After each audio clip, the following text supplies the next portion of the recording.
Hello everyone, welcome to my YouTube channel medical and health study. तो guys, आज हम जानेंगे कि हमें सिजेरियन डिलीवरी हो या नॉर्मल डिलीवरी हो, उसके बाद हमें अपना बॉडी का कैसे ख्याल रखना चाहिए, हमें किन किन बातों का ध्यान रखना चाहिए, क्या सावधानियां रखनी चाहिए जिससे हमारे टाँके जल्दी से हील हो सकें और हमें कोई प्रॉब्लम ना हो। तो सबसे पहले हम जानेंगे कि हमें क्या खाना चाहिए, क्या नहीं खाना चाहिए।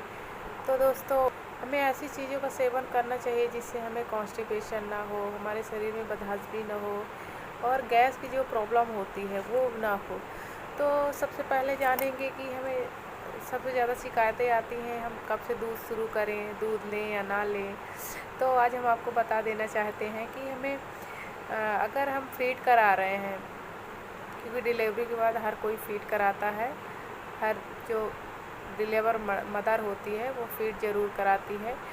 तो हमें कम से कम 1.5 से 2 लीटर दूध ज़रूर लेना चाहिए। डोट्स या सेमी डोट्स, मतलब हमें मलाई निकाल कर और दूध पीना चाहिए, क्योंकि अगर हम ऐसा करेंगे तो जो हमारा फैट लेवल है और जो उसमें घी की मात्रा होती है दूध में, वो हमारी बॉडी में नहीं जाएगी, जिससे हमारे टाँके हील होने में कोई दिक्कत नहीं होगी। तो हमें डोट्स या सेमी डोट्स दूध लेना चाहिए, मलाई को पूरी तरह से हटाकर, और हम कम से कम 1.5 से 2 लीटर तक दूध लेना चाहिए, ताकि दूध की मात्रा बराबर हो, उसका प्रोडक्शन बराबर हो, ताकि हमारे बेबी को फीड कराने में हेल्प हो सके। और हम इसके साथ साथ और हमें किन बातों का ध्यान रखना चाहिए, तो इसके साथ साथ दूध तो हम ले ही रहे हैं, इसके साथ साथ हमें कम से कम 1.5 से 2 लीटर पानी का भी यूज़ करना चाहिए।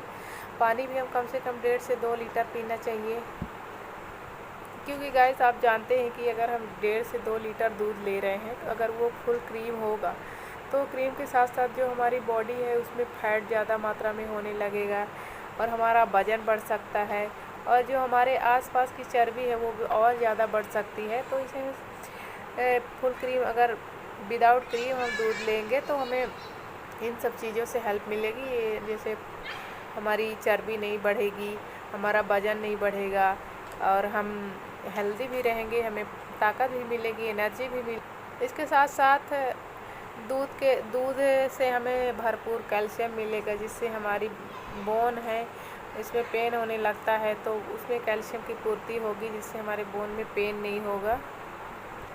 इसके साथ साथ हम डिलीवरी के पहले और प्रेगनेंसी से पहले भी हम फॉलिक एसिड लेना शुरू करते हैं, तो हमें डिलीवरी के बाद भी फॉलिक एसिड लेते रहना चाहिए, क्योंकि इसमें दूध की मात्रा अच्छे से होती रहती है और एनर्जी लेवल भी अच्छा रहता है। डिलीवरी के बाद हमें हमारी डाइट में लौकी या दूधी जिसे हम कहते हैं वो ज़रूर शामिल करें, क्योंकि उसमें अपना ही सबसे ज़्यादा पानी होता है, जो हमारी बॉडी के जो टाँके होते हैं और एनर्जी लेवल प्रोवाइड करने में हेल्प मिलती है और टाँके अच्छे से हील होते हैं, क्योंकि पानी की सबसे ज़्यादा ज़रूरत होती है हमारी बॉडी को। हमारे शरीर को इसके साथ साथ प्रोटीन की हाई मात्रा होनी चाहिए हमारे शरीर में। इसकी मात्रा जो भी हम डाइट ले रहे हैं उसमें सबसे ज़्यादा प्रोटीन की मात्रा होनी चाहिए, क्योंकि प्रोटीन का लेवल अगर हाई रहता है तो हमारे टाँके अच्छे से हील होते हैं और हमारी जो बॉडी होती है वो पुरानी अवस्था में आने के लिए जल्दी रिकवरी होती है। मतलब जैसे हमारा शरीर डिलीवरी से पहले रहता है, सेम उसी तरह आने में टाइम लगता है, इसलिए हमें बॉडी में सबसे ज़्यादा प्रोटीन की मात्रा होती है, तो हमें सबसे ज़्यादा प्रोटीन ज़रूर लेना चाहिए, जैसे ड्राई फ्रूट्स हो गया है, ऐसी चीज़ें। और जैसे हमारी दादी और नानी बोलती हैं, पुराने ज़माने में बोलती थी कि जो लड्डू होता है, जैसे कि सूजी का लड्डू हो गया, आटे का लड्डू हो गया, और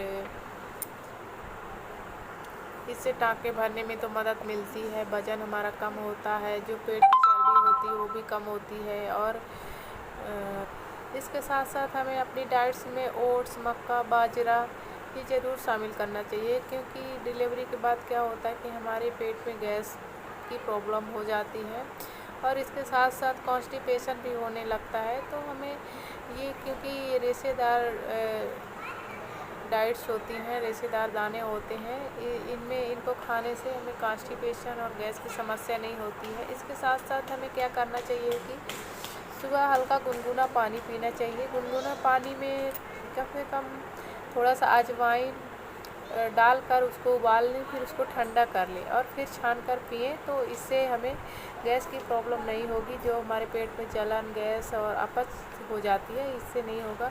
और इसके साथ साथ हमें क्या करना चाहिए कि हमें ऐसी चीज़ें लेनी चाहिए जिसमें मेथी दाने, जीरा और तिल की मात्रा हो, ऐसी चीज़ें हमें लेनी चाहिए। और डिलीवरी के बाद, सिजेरियन डिलीवरी हो या नॉर्मल डिलीवरी हो, इसके बाद हमें कार्बोहाइड्रेट जो डाइट होती हैं उनको हमें कम से कम लेना चाहिए, उनका सेवन हमें कम से कम करना चाहिए।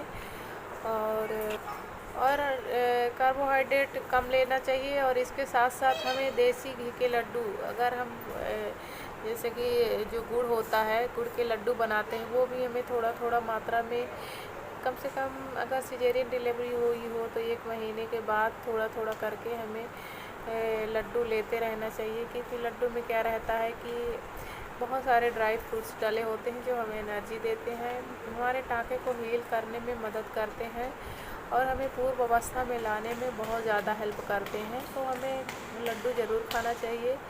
और लड्डू के साथ साथ हमें क्या करना चाहिए, सबसे लास्ट में हम एक चीज़ और बताना चाहेंगे कि हमारे यहाँ कहते हैं घी को हम क्या करना चाहिए, खाना चाहिए नहीं खाना चाहिए। तो हमारे मेडिकल टाइम में अभी इसकी पुष्टि नहीं हो पाई है कि हमें घी कितना खाना चाहिए नहीं खाना चाहिए। फिर भी हमारा मानना ये है कि घी खाएं पर ज़्यादा मात्रा में ना लें, उसे 1 से 2 चम्मच, जैसे आप दाल ले रहे हैं, चावल ले रहे हैं, सब्ज़ी ले रहे हैं, कोई भी आपका जो डाइट है उसमें आप थोड़ा सा 1 से 2 चम्मच करके थोड़ा थोड़ा करके आप डाल सकते हैं, ले सकते हैं, इससे कोई प्रॉब्लम नहीं होगी। पर आप ज़्यादा मात्रा में मत लीजिए।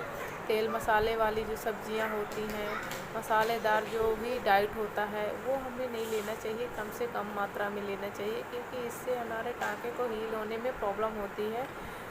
तो और हमें क्या करना चाहिए, तो गुड़ के लड्डू बनते हैं उसमें क्या होता है कि उसमें हीमोग्लोबिन, ब्लड की बहुत ज़्यादा मात्रा बढ़ती है, उसमें आयरन सबसे ज़्यादा पाया जाता है गुड़ में, आपको पता ही होगा। इसलिए हमें गुड़ के लड्डू खाते हैं तो वो भी हमें थोड़ा थोड़ा करके स्टार्ट कर देना चाहिए, खाते रहना चाहिए, ताकि हमारी एनर्जी लेवल जो है वो अच्छा रहे।